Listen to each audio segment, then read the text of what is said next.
Les émissions de télévision sur les animaux se multiplient. Et fréquemment nous entendons parler de territoire, quelle que soit l'espèce étudiée.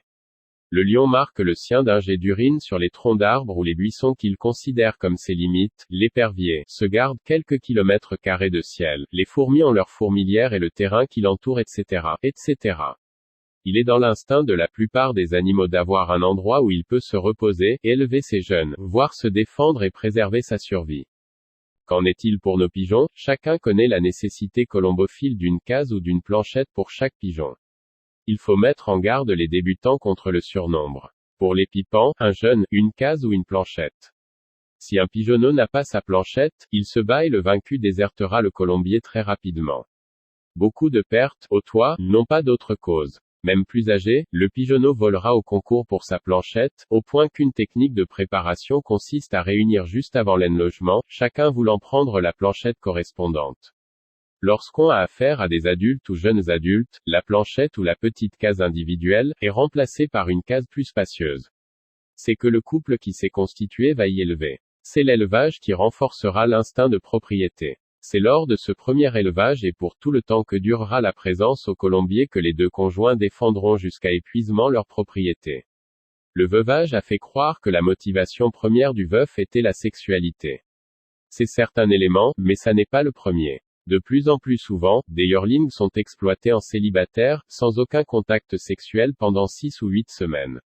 Beaucoup y font florès, sans autre motivation que la propriété de leur nichette. Si la devise, une case pour chacun, est la base de l'affaire, encore faut-il savoir s'y prendre.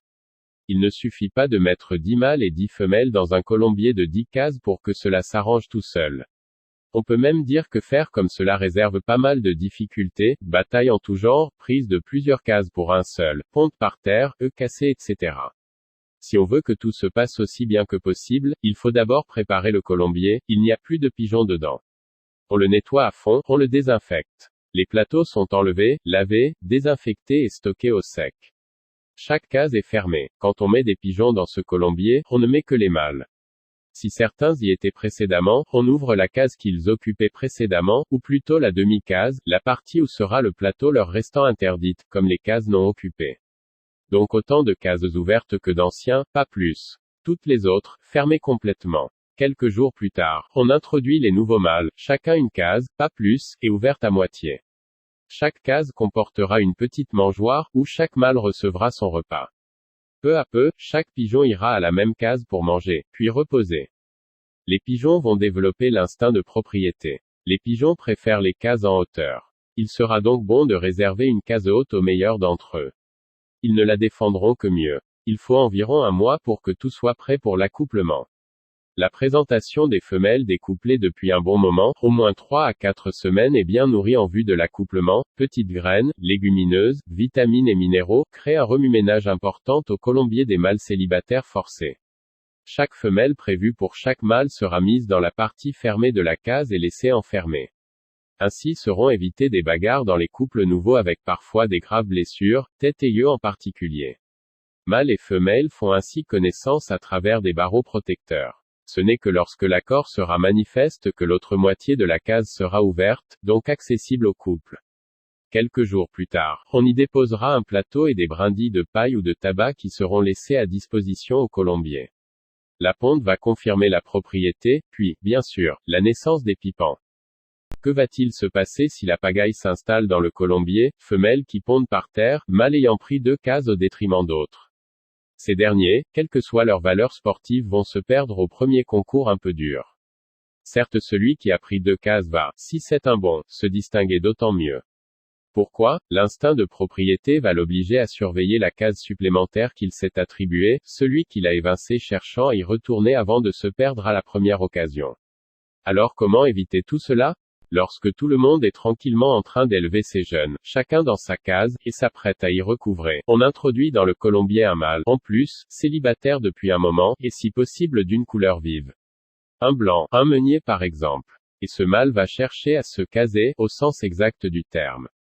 Perché où il peut pendant la nuit, il va dès l'aube aller roucouler dans l'une ou l'autre case, essayer de compter fleurettes à quelques femelles pendant que leur mâle couve. Ainsi multiplie-t-on l'instinct de propriété, la jalousie au colombier, pour le plus grand bien des résultats sportifs. Ce pigeon ne sera pas joué, mais éloigné du colombier quand les autres seront partis. Par la suite, la même technique présidera dans la gestion du colombier. Lorsqu'un pigeon se perd, sa case sera fermée en attendant son retour. S'il ne revient pas, après un certain temps, on pourra éventuellement la mettre à la disposition d'un voisin valeureux qui aura ainsi 2 cases à défendre. Le surnuméraire sera alors le temps nécessaire, tenu éloigné du colombier. Comme on le voit, il s'agit d'entretenir une jalousie de territoire, différente de la jalousie sexuelle et à mon avis, beaucoup plus efficace. Car, quoi qu'on en ait dit, la sexualité joue un rôle moins important dans le rendement du pigeon. Mais ce n'est pas une raison pour ne pas s'en servir dans la préparation de nos pigeons. Un pigeon, généralement choisi de couleur claire et dressé à aller de case en case pour voir ce qui s'y passe et exacerber ainsi la crainte de chaque pigeon de le voir prendre la case en son absence. Et cela en l'absence de toute présence de femelle. En plus de cet instinct de propriété d'une case, l'ouverture d'une case inoccupée crée aussitôt une compétition pour la possession de cette case supplémentaire. Cela donne d'excellents résultats mais présente l'inconvénient de bataille continuelle si on veut donner cette case à un autre couple ultérieurement. Cela peut intéresser les amateurs qui ont peu de pigeons dans un grand colombier. Exemple d'un colombophile dont le meilleur pigeon, lorsque son meilleur pigeon arrivait en grande forme, expulsait le veuf de la case du dessous et veillait continuellement à défendre l'entrée de ces 2 cases. Alors commençait une extraordinaire série de succès en particulier dans le grand demi-fond et le fond. Cela dura ainsi plusieurs saisons. Ainsi apparaît une notion que beaucoup d'amateurs comptent pour négligeable comparée aux motivations d'ordre sexuel ou familial. Cela fait partie en fait de la plus profonde nature animale dont il nous appartient d'explorer et d'exploiter au besoin tous les aspects. Pour conclure, l'instinct de propriété fait partie d'une des constantes de la nature et se retrouve en fait chez tous les animaux et les oiseaux d'avoir un endroit où il peut se reposer, élever ses jeunes, voire se défendre et préserver sa survie. Un pigeon, qui a par une bataille perdu son casier, ne remportera plus de prix. C'est pour cela qu'un beau pigeon n'est pas toujours un bon pigeon. Si vous aimez cette vidéo, laissez un like et abonnez-vous à la chaîne YouTube, Le Portail de la Colombophilie, pour ne manquer aucune des nouvelles vidéos.